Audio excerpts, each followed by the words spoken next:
Hi everyone, it's me Manu Ishu. Welcome to my channel, and in today's video we will do accounting for overhead question from the Coplan kit.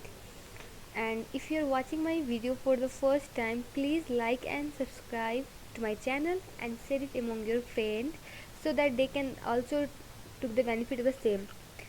And so let's do the accounting for overhead questions.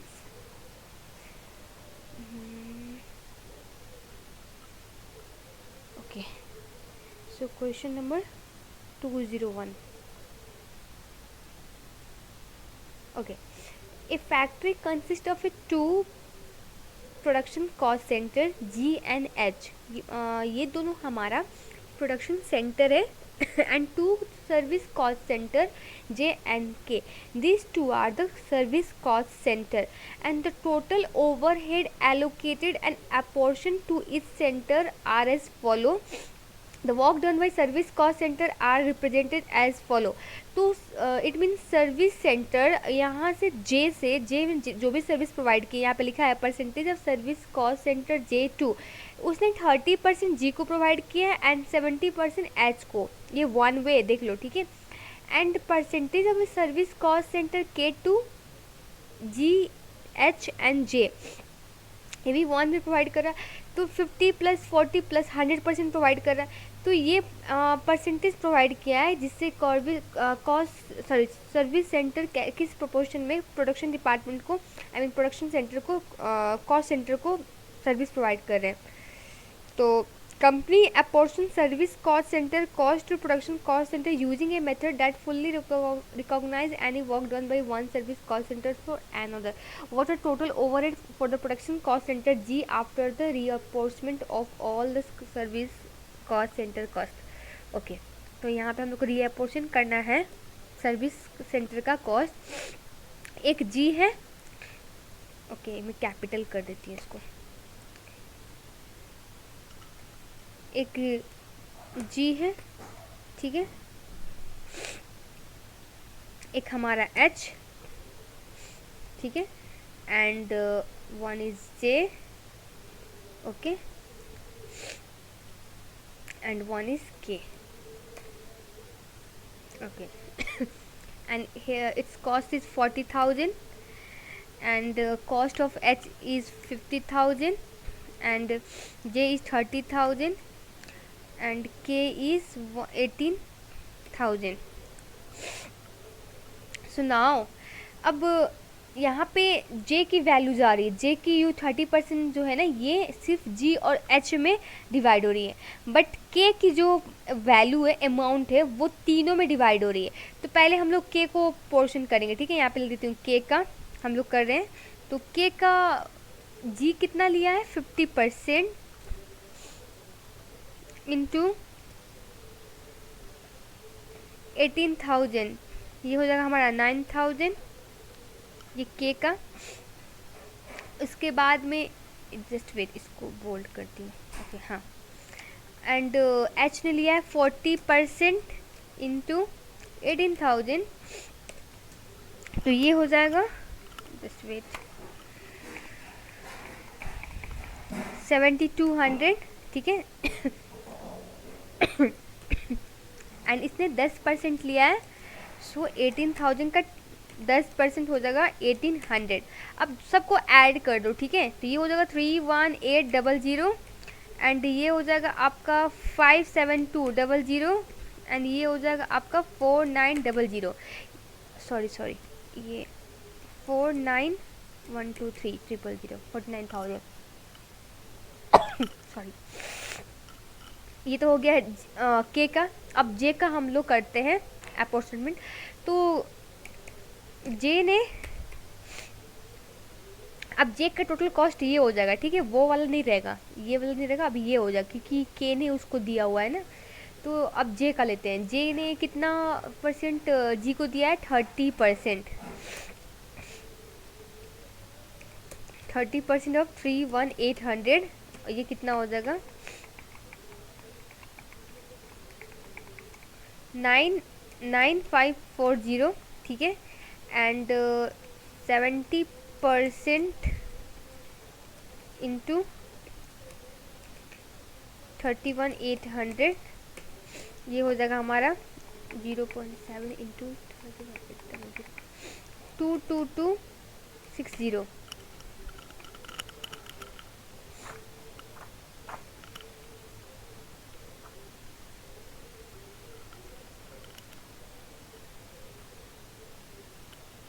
But question हम लोग को सिर्फ पूछ रहा है जी का, ठीक है। अब टोटल करो तो 1 मिनट।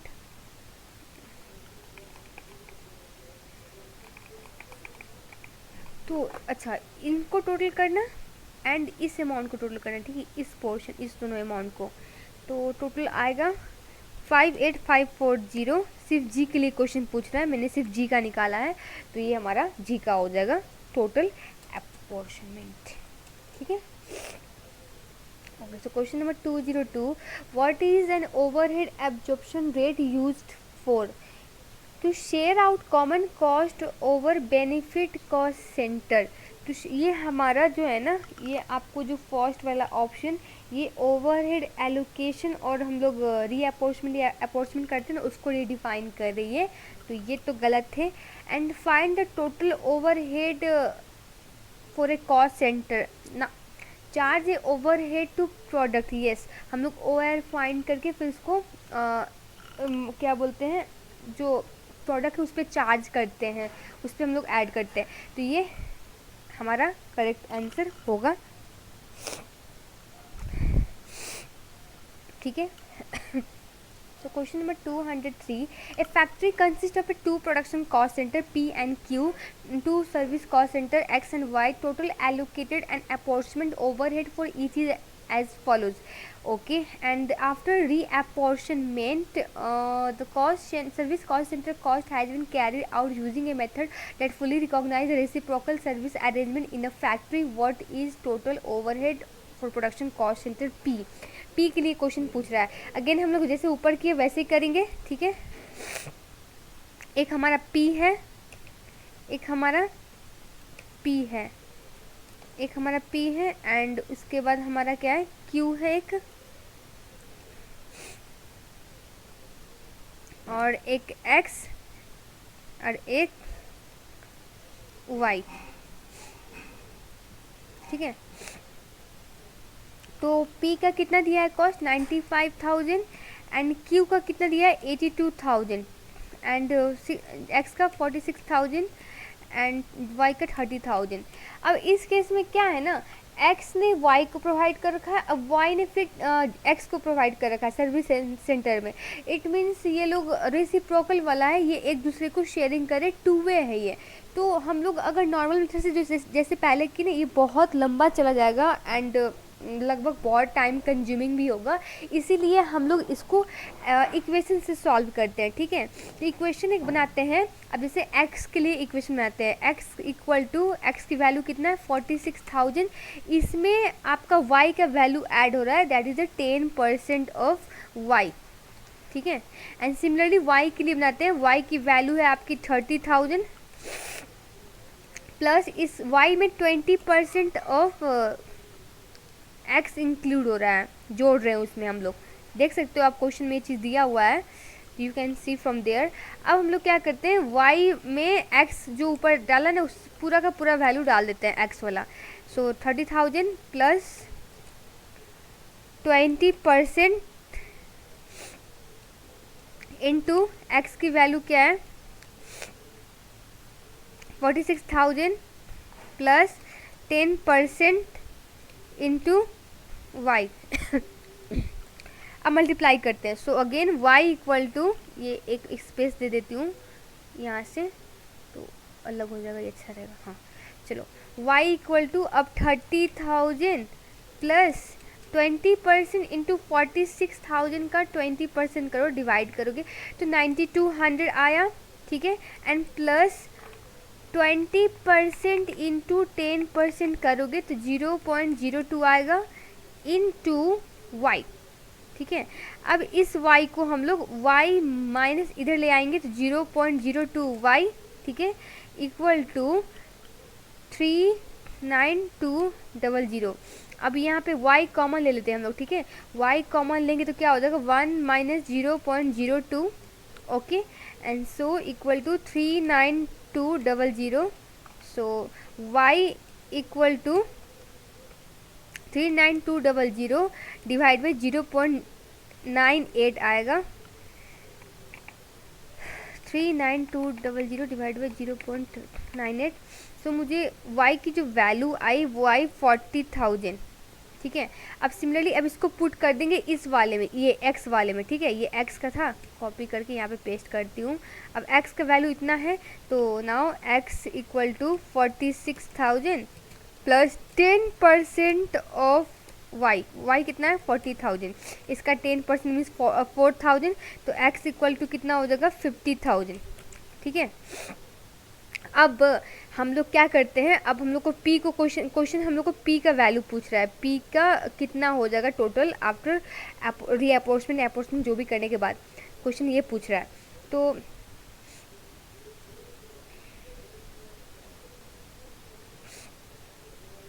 p का पूछ रहा है। अब p में क्या है आपका x का 40%, तो यहाँ पे मैं लिखती हूँ x और इक्वल टू लिख देती हूँ 40% x का वैल्यू कितना निकाला हम लोग ने 50,000, तो कितना हो जाएगा 40% करेंगे 50,000 का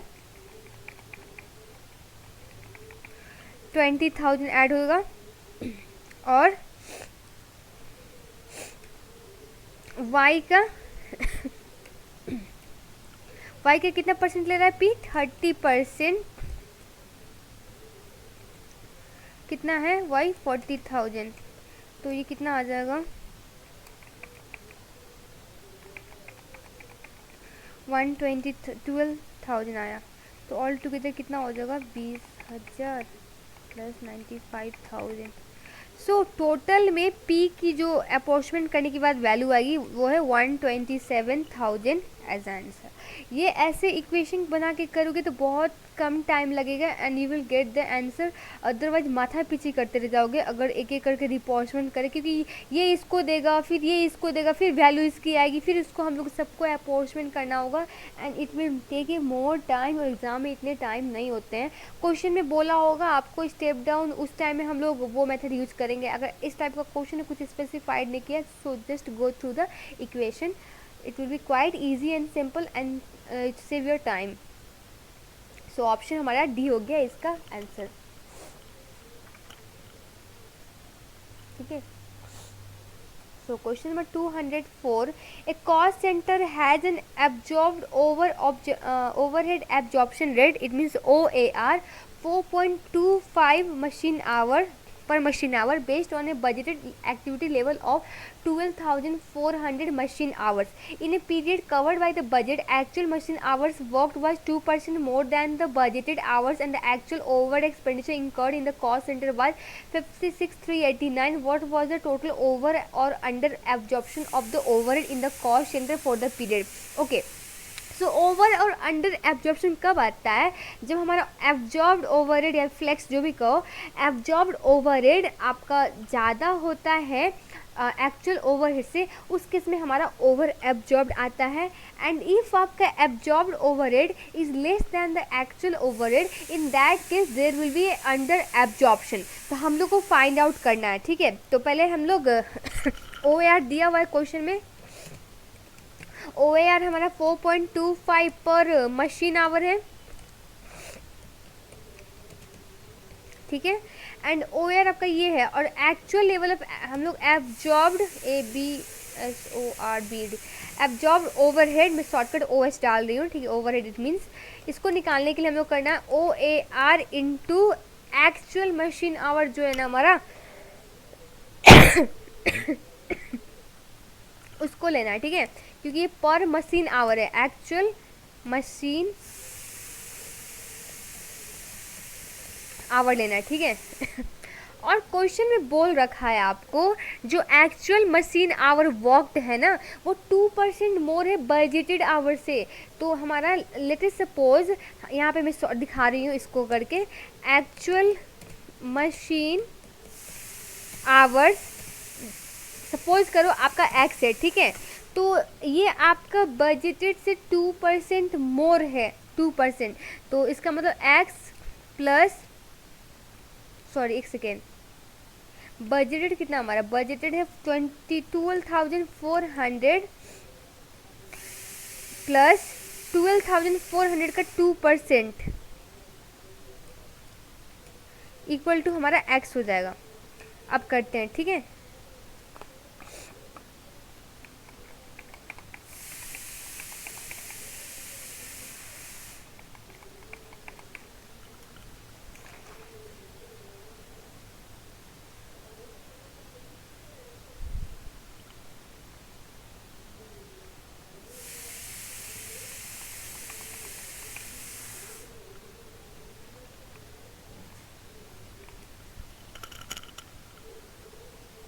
ओके, सो मुझे आया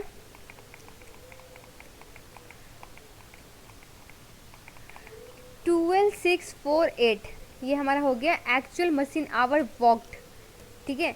अब इसी को हम लोग यहाँ पे मल्टीप्लाई करेंगे तो हमारा ये एब्जॉर्ब्ड वाला ओवरहेड आ जाएगा। तो इसको कॉपी यहाँ पे पेस्ट करती हूँ, ठीक है। इक्वल टू ओ आर हम लोग कितना दिया हुआ है, ओ ए आर है 4.25 पर मशीन आवर दिया है, इसीलिए हम लोग एक्चुअल मशीन आवर से मल्टीप्लाई कर रहे हैं। अगर वहाँ पे पर यूनिट दी होती तब हम लोग एक्चुअल यूनिट से मल्टीप्लाई करते, पर क्वेश्चन में एक्चुअल यूनिट दिया नहीं है, ना ही क्वेश्चन में आपका वो पूछ रहा है। तो आपका पर आवर यहाँ पे दिया हुआ है, तो पर एक्चुअल मशीन आवर से मल्टीप्लाई करेंगे एब्जॉर्ब्ड ओवरहेड कैलकुलेट करने के लिए। सो 12,648, अब देखो कितना आता है, 53754 आया, ठीक है। नाउ अब हम लोग इसको कंपेयर करेंगे एक्चुअल से। एक्चुअल कितना है हमारा ओवरहेड, एक्चुअल ओवरहेड है 56389। मैंने अभी इस क्वेश्चन को करने से पहले ही बोला, अगर एब्जॉर्ब्ड ओवरहेड एक्चुअल ओवरहेड से ज़्यादा है, in that case there will be over absorbed, अगर कम है तो ये अंडर एब्जॉर्ब। आप ही देख लो, एब्जॉर्ब्ड ओवरहेड कम है एक्चुअल ओवरहेड से, इट मीन्स यहाँ पे अंडर एब्जॉर्ब्ड हुई है, ठीक है, अंडर एब्जॉर्ब्ड, ठीक है। सो माइनस करो, कितना से हुई है, 53, माइनस साइन नहीं भी डालोगे चलेगा, 56389 माइनस 53754।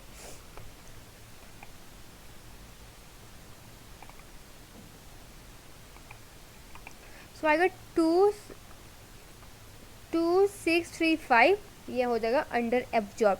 अंडर एब्जॉर्ब कब होगा, मैं यहाँ पे ये चीज़ लिख देती हूँ, व्हेन एक्चुअल जो है ना, एक्चुअल ओ एच ग्रेटर होगा एब्जॉर्ब से,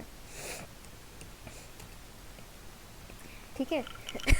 उस केस में आपका अंडर एब्जॉर्ब्ड होगा।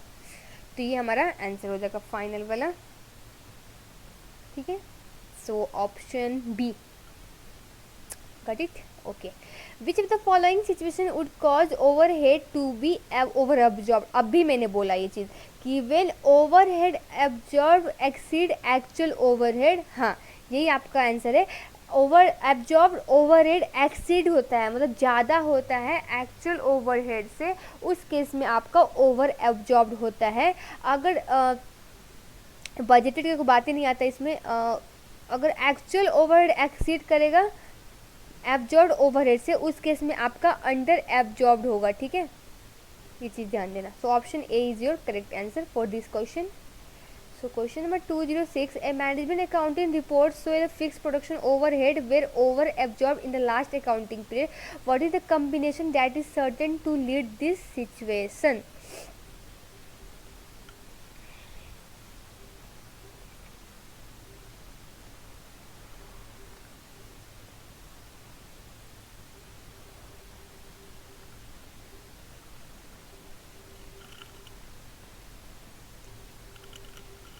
ओके, तो फर्स्ट ऑप्शन आपका क्वेश्चन कह रहा है कि आपका ओवर एब्जॉर्ब्ड हुआ है लास्ट अकाउंटिंग पीरियड में, ठीक है। तो ओवर एब्जॉर्ब के केस में मैंने क्या बोला था, यहाँ पे एक मिनट, हाँ इसको लिख देती हूँ यहाँ पे, अंडर एब्जॉर्ब,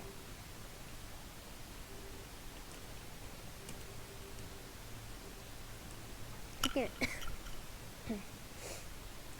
क्वेश्चन नंबर है 206। तो अभी हम लोग बात करें ओवर एब्जॉर्ब्ड की।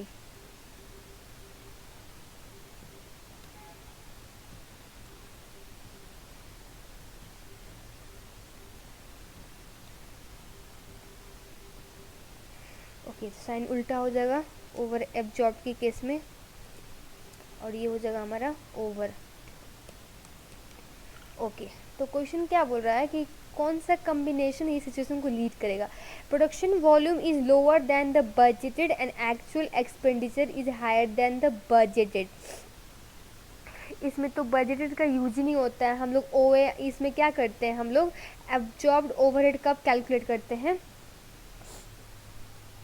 मैं पहले ये फॉर्मूला लिखती हूँ, over absorbed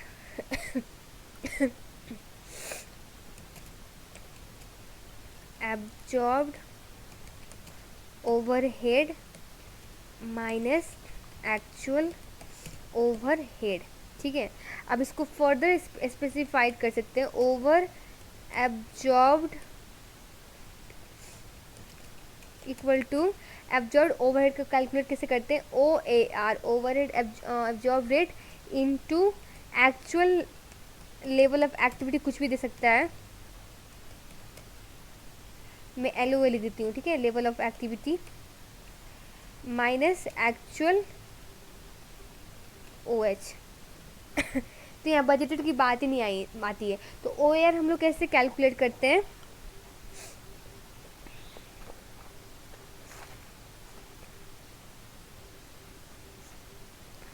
O A are हम लोग कैलकुलेट करते हैं बजटेड प्रोडक्शन ओ एच, इसको डिवाइड करते हैं बजटेड बेसिस। अब बजटेड बेसिस इसलिए लिया, यहाँ पे आपका बजटेड यूनिट हो सकता है, बजटेड लेबर आवर हो सकता है, बजटेड मशीन आवर हो सकता है। अब जिस बेसिस में क्वेश्चन बोलेगा उसके अकॉर्डिंग कैलकुलेट करेंगे। ठीक है, तो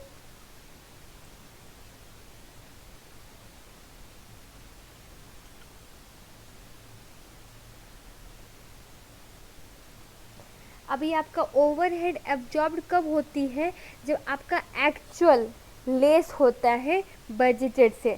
ठीक है, एक्चुअल एक्सपेंडिचर लेस होता है बजटेड से, और आपका एक्चुअल प्रोडक्शन हायर होता है बजटेड से। ठीक है, क्योंकि यहाँ पे हम लोग एक्चुअल प्रोडक्शन से मल्टीप्लाई करते हैं ना इस केस में, यहाँ पे एब्जॉर्ब्ड ओवरहेड निकालने के लिए।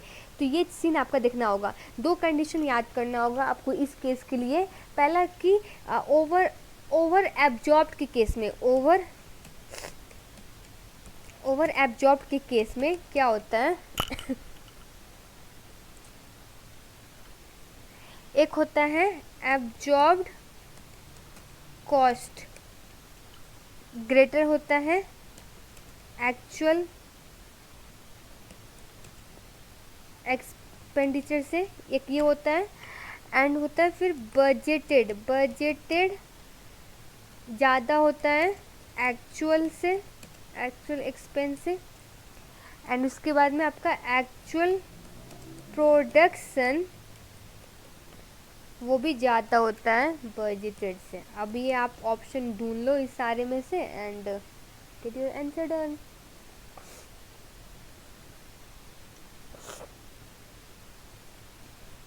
ठीक है, so question number 207, what would be the accounting entry for 10,000 of over absorbed overhead. इसके लिए क्या अकाउंटिंग एंट्री होगी, तो तो ओवरहेड एब्जॉर्ब,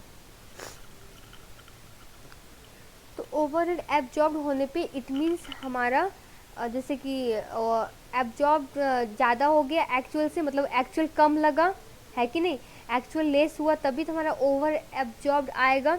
इट मीन्स हम लोग प्रॉफिट में है, तो मतलब प्रॉफिट को किस साइड दिखाते हैं, क्रेडिट साइड। तो क्रेडिट साइड में हमारा P&L आ जाएगा, और उसका डेबिट साइड में आपका आ जाएगा ओवरहेड कंट्रोल अकाउंट। तो आपका चारों ऑप्शन में से एक ही ऑप्शन जिसमें आपका क्रेडिट साइड में P&L है, तो ऑप्शन डी आपका आंसर हो जाएगा। ठीक है, ओवर एब्जॉर्ब्ड आपका प्रॉफिट इंक्रीज करता है। तो प्रॉफिट को हम लोग किस साइड रिकॉर्ड करते हैं, क्रेडिट साइड में, ठीक है। तो हम लोग क्रेडिट करेंगे पीएनएल एंड उसका ठीक डेबिट साइड में हम लोग डालेंगे production overhead control account. So option D आपका करेक्ट आंसर होगा।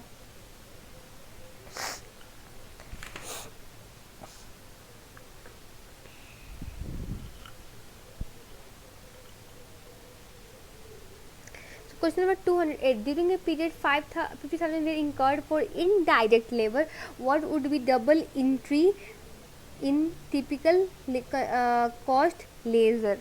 ओके, तो इनडायरेक्ट में जा रहा है तो जाहिर सी बात है आपका डेबिट हो जाएगा overhead control and credit side में आपका आएगा वेजेस कंट्रोल। अब ये ऑप्शन ढूंढ के टिक लगा लो, ठीक है। Overhead control debit and wages control credit.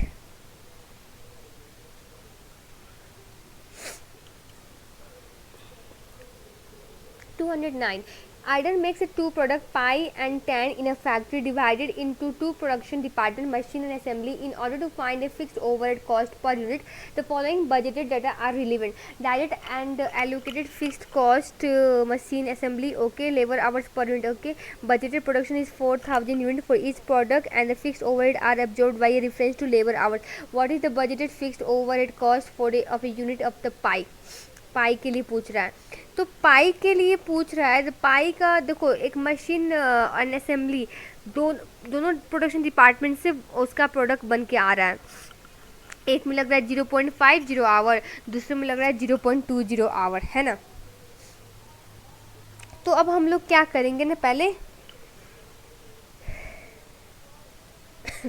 Machine our total निकालते हैं। मशीन आवर्स टोटल निकालते हैं।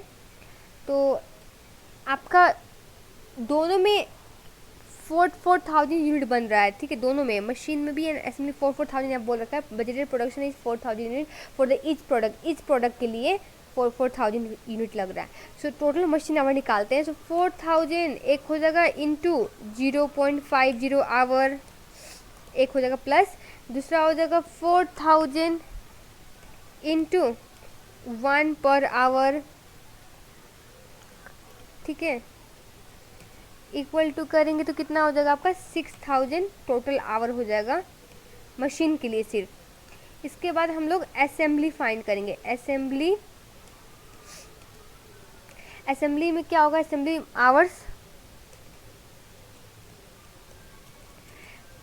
4,000 इंटू 0.20 आवर करेंगे प्लस 4,000 इंटू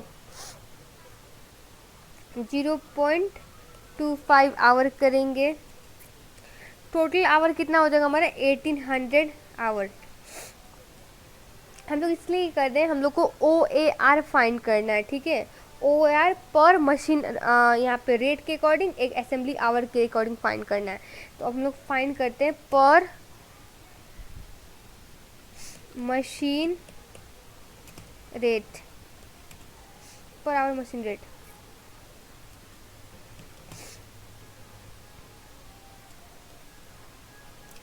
अब हमारा टोटल कॉस्ट कितना इंकर हुआ है मशीन में, 120,000। इसको डिवाइड कर देंगे 6,000 आवर से, हमारा ये OAR आ जाएगा पर मशीन आवर, ये पर मशीन आवर के अकॉर्डिंग, पर आवर के according machine rate per hour आ जाएगा। तो हमारा कितना हो जाएगा 120 डिवाइड बाई 6, 20 आ जाएगा हमारा ये। अगेन हम लोग per hour assembly rate find करते हैं। तो उस केस में हमारा कॉस्ट कितना इंकर्ड हुआ है 72,000 डिवाइड बाई आपका कितना आया था 1,800 आवर। इसको करने के बाद आपको आ जाएगा $40 per hour in assembly rate आ जाएगा असेंबली रेट। उसके बाद में हम लोग को फाइंड करना है पाई के लिए। तो पाई के लिए कितना है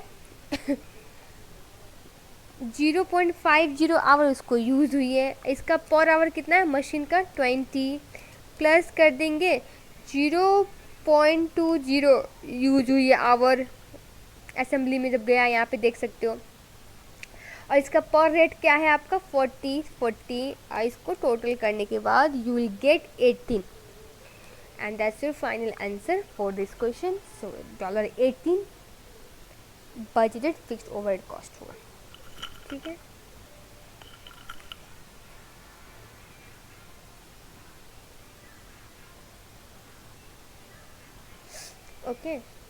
Okay, so question number 210. What is the cost apportionment? A charging of a discrete identifiable items of a cost to a cost centers or a cost unit.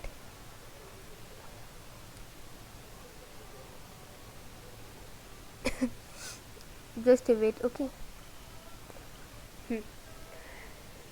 Charging of a discrete identifiable items of the cost to a cost center or cost unit. Discrete identifiable item, हम लोग क्या करते हैं apportion जब करते हैं, हम लोग क्या करते हैं, हम लोग कॉस्ट को शेयरिंग करते हैं कि नहीं.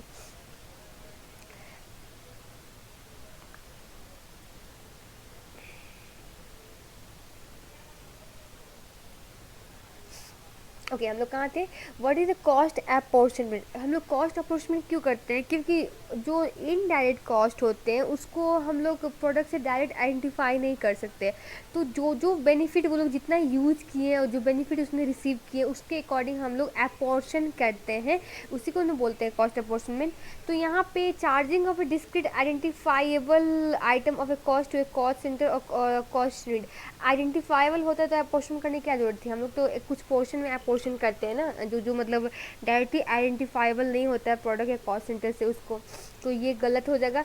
Collection of the cost attributable to cost centre and cost unit using the costing method principle and technique prescribe for a particular business entity. इसमें हम लोग कॉस्ट कलेक्शन नहीं करते हैं, ठीक है. ठीक, इसमें बस हम लोग जो भी इतना समझ लो, जो भी इनडायरेक्ट कॉस्ट होते हैं ना उसको हम लोग अपोर्शन करते हैं कि नहीं. सो इसका मेन एम वही होता है कि जो भी सर्विस सेंटर का जो भी बैलेंस है वो जीरो मतलब होना पड़ा, ठीक है. हम लोग एलोकेशन करते हैं उस कॉस्ट को प्रोडक्शन सेंटर में कि उसने कितना बेनिफिट उससे रिसीव किया उसके अकॉर्डिंग. तो आपका ये भी गलत हो गया.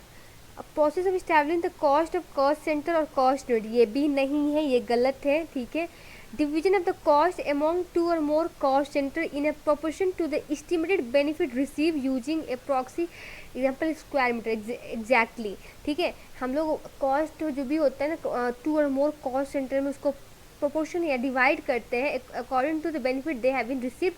अब ये स्क्वायर मीटर जैसे कि अब रेंट है, रेंट को हम लोग किस बेसिस पे डिवाइड करेंगे, स्क्वायर मीटर. वैसे ही इस टाइप से मतलब और भी चीज़ें हैं जिसको हम लोग अपोर्शन कर सकते हैं यूजिंग ए प्रॉक्सी. तो हमारा ये डी वाला आंसर हो जाएगा. 211. A law firm recover overhead on chargeable consulting hour. Budgeted overhead were 615,000 and actual consulting hour were 32150. Overhead were under recovered by the 35,000 and actual overhead were 694075. What is the budgeted overhead absorption rate per hour? Two decimal place, ये ध्यान देना. To decimal place है कि 1 decimal place से question में पूछ रहा है. ऊपर में भी 2 डिसिमल प्लेस था, यहाँ पे भी 2 डिसिमल प्लेस हम लोग ने रखा है कि नहीं. सो यहाँ पे हम लोग क्या करेंगे, अब 18 आया हुआ है तो 0.00 डाल देंगे, ठीक है. ये चीज़ ध्यान देना. सो ओके, तो हम लोग कैलकुलेट करते हैं. अब ये अंडर एब्जॉर्प्शन हुई है, तो अंडर एब्जॉर्प्शन में क्या होता है आपका एब्जॉर्ब जो होता है ना, एब्जॉर्ब्ड वो कम होता है एक्चुअल से, तभी तो अंडर एब्जॉर्प्शन होता है. एक सेकेंड, ये absorbed overhead less than actual overhead, इसीलिए हमारा क्या होता है अंडर.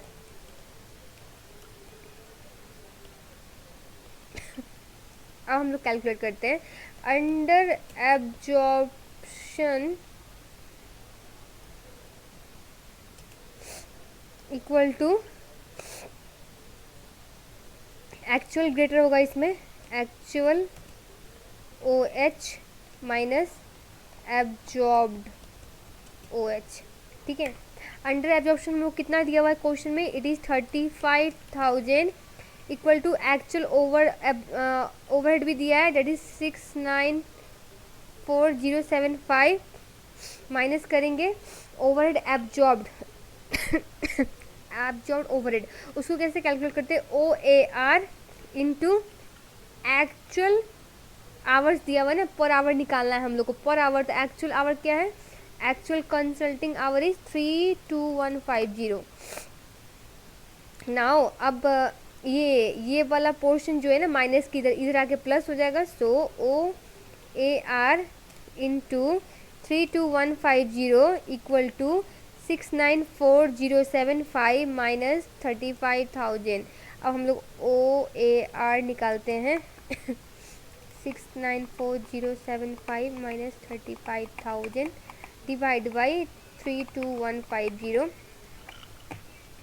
सो मुझे आया 20.5 आया, ठीक है। पर क्वेश्चन पूछ रहा है 2 डेसिमल प्लेस, सो 20.50 कर देंगे। So option B is your correct answer. Okay लो, तो question number 212, a finishing department absorbs production overhead using direct labor hour basis. Budgeted of production overhead for the year is just ended were 268,800 for department, and actual production overhead cost were 245,600. If the actual labor hours worked were 45,000 and production overhead over absorbed by 6,400, what was the overhead absorption rate per labor hour? Okay, question number 212 है हम लोग को again OAR पूछ रहा है, ठीक है। और आपको एक्चुअल लेबर आवर दिया है, ओवरहेड एब्जॉर्ब भी दिया है। तो ओवरहेड एब्जॉर्ब के इसमें क्या होता है,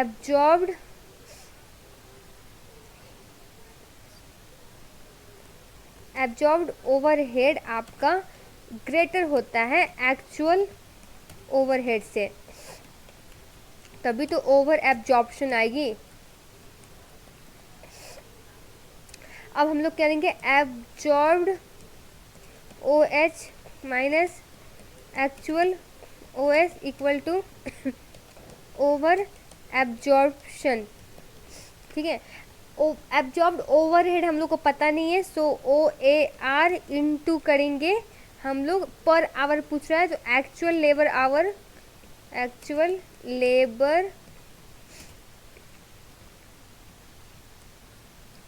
आवर माइनस एक्चुअल ओवरहेड क्या दिया हुआ है 245,600 इक्वल टू ओवर एब्जॉर्प्शन क्या दिया हुआ है 6,400। So now OAR into actual overhead, sorry labour our कितना दिया है 45,000 माइनस नहीं इक्वल टू, इधर आके प्लस हो जाएगा। So 245,600 plus 6,400 252,123। So OAR equal to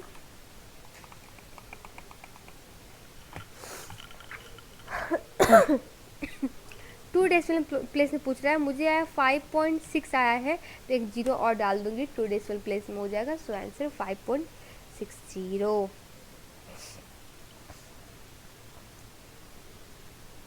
Okay, so question number 214. A factory has a 2 production department X and Y, 2 service department C and D. The following information costs relate to overhead costs in each department using reciprocal method of apportionment service cost center. What is the total overhead cost allocated to the department X? X के लिए पूछ रहा है, again reciprocal है, देखो 2 वे जा रहा है, सर्विस डिपार्टमेंट में C D को भी दे रहा है, D C को भी दे रहा है, एकदम रेसिप्रोकल है। अगर आप लोग ऐसे डायरेक्टली परसेंटेज वाइज एलोकेट करते गए, it will take a more time and आपको बहुत कॉम्प्लिकेटेड हो जाएगी। इससे बेटर है कि हम लोग ऊपर जैसे इक्वेशन यूज करके किया था वैसे करते हैं, एक्स वाई एंड ये आपका सी एंड ये आपका डी, ठीक है। ये हो गया, तो आपका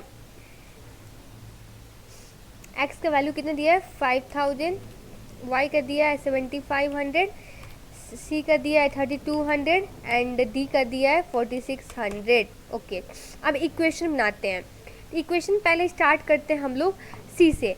c इक्वल टू, c की टोटल वैल्यू 3,200 प्लस वो d का कितना परसेंट ले रहा है 20% इनटू d करेंगे।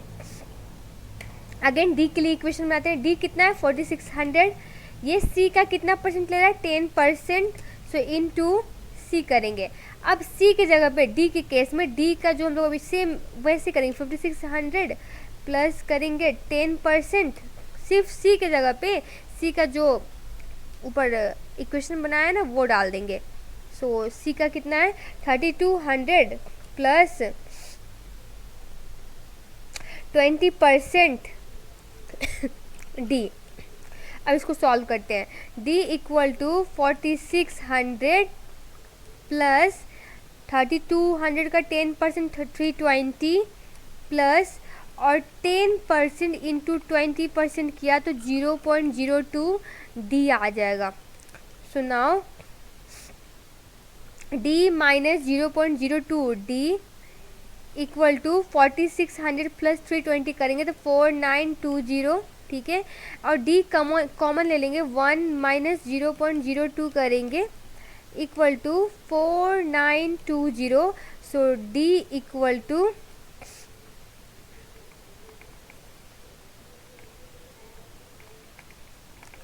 डी की वैल्यू आ गई 5020 मुझे आई, ठीक है। सर्टेन पॉइंट में आ रही है, बस मैंने उसको एक एग्जैक्ट फिगर में ले लिया। अब सी की वैल्यू फाइंड करते हैं। सी का तो इक्वेशन था हम लोग के पास, ठीक है। तो C equal to 3200 plus 20% of D. अब डी के तो वैल्यू हम लोग को पता चल गया 5020। सो अब कितना आ जाएगा, लेट्स सी।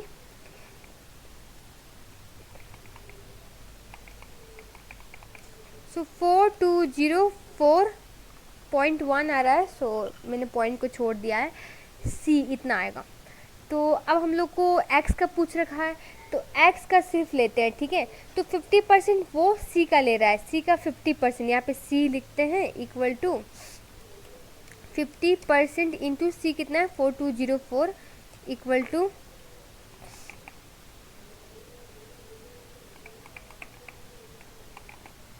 2102 आया, ठीक है। यहाँ पे थोड़ा इंजर्ट करना होगा, ओके। सो नाउ अब वो डी का कितना ले रहा है, डी का कितना परसेंट ले रहा है ये, सो डी का ले रहा है ये 20%। सो 20% इंटू डी का वैल्यू क्या है 5020, सो इक्वल टू 1004। अब टोटल करेंगे तो x की वैल्यू क्या आ जाएगी,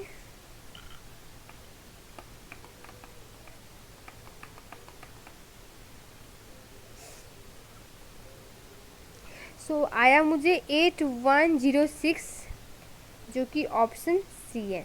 इक्वेशन से करोगे तो बहुत इजी पड़ेगा, आपको इतना टाइम कंज्यूमिंग भी होगा एंड आप स्ट्रेट फॉरवर्ड कर पाओगे। अदरवाइज एलोकेट करते रह जाओगे, क्योंकि एक दूसरे को ले रहा है एंड जब तक जीरो ना हो जाए तब तक हम लोग को एलोकेट करता रहना पड़ेगा सी और डी के बीच में। So it will be more complicated, इसीलिए मैं सजेस्ट करूँगी कि इक्वेशन के थ्रू जाओ, सो इट्स बेस्ट। ओके, तो question number 215। The following budgeted and actual result relate to the production activity and overhead cost in WY. Okay, an absorption costing system is used. Production overhead costs are absorbed into an output cost on direct labor hour basis. What is total production overhead both fixed and variable during the period? ये मैं question आप लोग के लिए छोड़ रही हूँ मैंने, क्योंकि इससे रिलेटेड ऊपर 2-3 क्वेश्चन कर दिए। सो एक बार आप लोग ट्राई करो, अगर नहीं आए तो प्लीज़ डू कमेंट मी, मैं आपको बता दूँगी। सो ये ऊपर के जैसे ही क्वेश्चन जैसे हम लोगों ने OR कैलकुलेट करके इनटू जो एक्चुअल यहाँ पे आवर है उसको मल्टीप्लाई करेंगे, फिर वो एक्चुअल कॉस्ट जो लगा उससे माइनस करेंगे। तो ये मैंने ऊपर 2 क्वेश्चन करवा दिया है, ये मैं आप लोग के लिए छोड़ती हूँ। So please try and if you don't get the answer, अगर नहीं भी आए सो प्लीज़ कमेंट मी, मैं आपको हेल्प आउट कर दूँगी। So question number 216, Lena produced hydras in 3 production departments and need to absorption budgeted monthly fixed cost between those department. Budgeted costs are as follows. Okay, and the following are additional information available. And what is the total budgeted monthly fixed overhead cost for department C के लिए पूछ रहा है, C के लिए। Okay, 216 department C के लिए। तो डिपार्टमेंट सी में एरिया स्क्वायर फीट क्या होगा, रेंट एंड रेट्स, तो कितना ले रहा है 700। 700 डिवाइड करेंगे, इस सब का टोटल कर लो, ठीक है।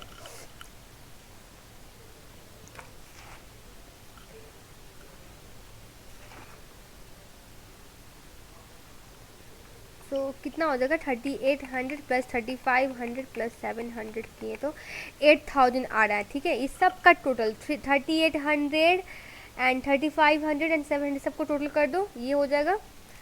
एंड इसको मल्टीप्लाई करेंगे, ऊपर में हम लोग को रेंट एंड रेट दिया हुआ है। सो रेंट एंड रेट हमारा हो जाएगा ऑल टुगेदर 3000, ठीक है। तो कितना आ जाएगा देखते हैं। तो 262.5 आएगा, ठीक है। दूसरा क्या है आपका value of machine. Value of machine किस पे होता है आपका? Value of machine plant insurance and depreciation दोनों दिया हुआ है, ठीक है। तो वैल्यू ऑफ मशीन कितना आपका, ये कितना है आपका 80 दिया हुआ है। 80 डिवाइड बाई टोटल कर दो, सारे का टोटल कर दो। 210 प्लस 1110 प्लस 80 आपका 400 आएगा। सो इनटू कर देंगे आपका इंश्योरेंस प्लस डेप्रिसिएशन दोनों ऐड करके 11,000, सो इक्वल टू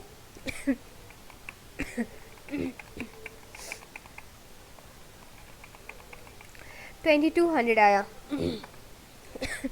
नाउ है नंबर ऑफ एम्प्लॉय, जो सुपरवाइजर की सैलरी होगी उसके अकॉर्डिंग। सो कितना है 20 है, 20 और डिवाइडेड टोटल कितना है आपका 34 प्लस 16 प्लस 20, सो 70 हो जाएगा ऑल टुगेदर। इसको ब्रैकेट क्लोज, इनटू करेंगे 7000 हमारा सुपरवाइजर का सैलरी ऊपर दिया हुआ है, ठीक है। तो इसको करने के बाद आ जाएगी 2000। अब सबको ऐड कर दो, वो हमारा टोटल कॉस्ट हो जाएगा, total budgeted monthly fixed overhead cost हो जाएगा डिपार्टमेंट सी के लिए, and that is equal to 4462.5। Okay okay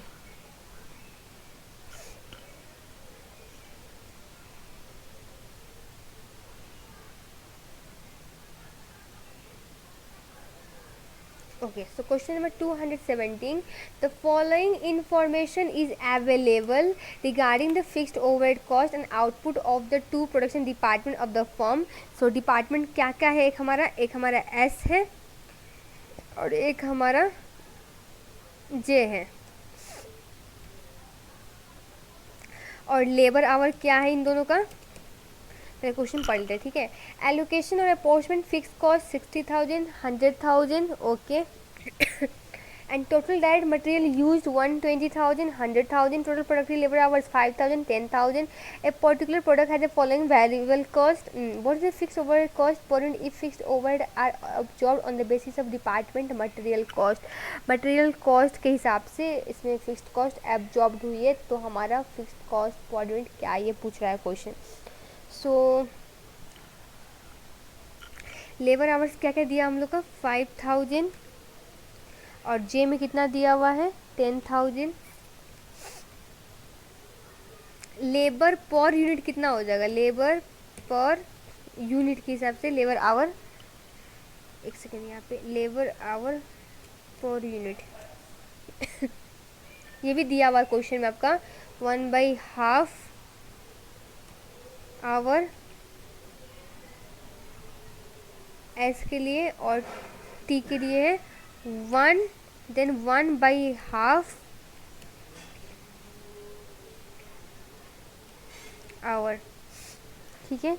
अब मटेरियल के हिसाब से निकालना है। सो मटेरियल कॉस्ट क्या है? मटेरियल कॉस्ट वो दिया हुआ है क्वेश्चन में हम लोग को 120,000, इधर दिया हुआ है आपको 100,000, ठीक है। और कॉस्ट पर यूनिट क्या है मटेरियल का? CPU cost per unit material का दिया हुआ है 3 के नहीं 12 आपका है डिपार्टमेंट एस के लिए एंड 8 है, सब क्वेश्चन में दिया हुआ है आपको 8 है इसके लिए।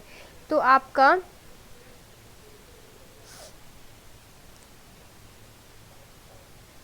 यूनिट क्या हो जाएगा इसमें? यूनिट हो जाएगा आपका कॉस्ट पर यूनिट दिया हुआ है, मटेरियल कॉस्ट आपका 120,000 है, तो आउटपुट क्या हो जाएगा? आउटपुट या यूनिट जो बोलो, आउटपुट सपोज मान के चलो ये ए है,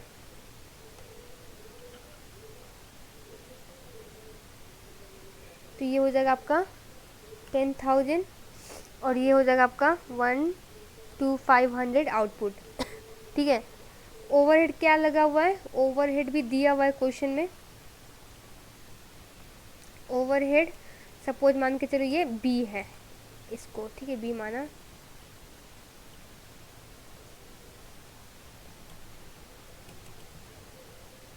ओके, तो ओवरहेड क्या दिया हुआ है, 60,000 और इधर दिया है 100,000। ठीक है, सो हम लोग को ओवरहेड पर यूनिट निकालना है क्वेश्चन के अकॉर्डिंग। डिपार्टमेंट मटेरियल कॉस्ट का बोल रहा है ना, तो आपका कितना आ जाएगा, डिवाइड करेंगे, यहीं पे डाल देती हूँ ए, यहाँ पे ब्रैकेट में ए डिवाइड बाई बी करेंगे तो कितना आएगा, ओ सॉरी, बी डिवाइड बाई होगा, बी डिवाइड बाई ए, तो ये हो जाएगा आपका 6 एंड इधर हो जाएगा आपका 8। ठीक है, सो टोटल क्या हो जाएगा, total overhead per unit equal to 6 plus 8 equal to 14 आपका आंसर आ जाएगा। ठीक है, हमको मटेरियल के हिसाब से क्वेश्चन पूछ रखा है आपका ये एब्जॉर्ब निकालने के लिए, fixed overhead are absorb on the basis of department material head, हमको कॉस्ट पर यूनिट उसका निकालना है। तो मटेरियल कॉस्ट हमको क्वेश्चन में दिया हुआ था 120 एंड 100,000। ठीक है, दिया हुआ था क्वेश्चन में, और हमने कॉस्ट पर यूनिट निकाल लिया, क्योंकि पर यहाँ पे आपको दिया हुआ है कॉस्ट पर ये यूनिट का दिया हुआ है, तो हम लोग ने यहाँ से यूनिट निकाल लिया, यूनिट कितना प्रोड्यूस हुआ ये निकाल लिया। इसको निकालने के बाद हम लोग को ओवरहेड का भी दिया हुआ है, टोटल कॉस्ट का है, यही सारी यूनिट का ओवरहेड भी लगा होगा ना, तो यहाँ से हम लोग का पर यूनिट यहाँ से निकल हो जाएगा ओवरहेड पर यूनिट, और हम लोग दोनों को ऐड कर देंगे तो ये क्वेश्चन जो पूछ रहा है वो रिक्वायरमेंट हो जाएगा। Okay, so finished. Okay, so thank you guys for watching my video, and if you like my video, again I am telling, please subscribe and share it among your friends so that they can also take the benefit. And so thank you for watching my video. Have a good day.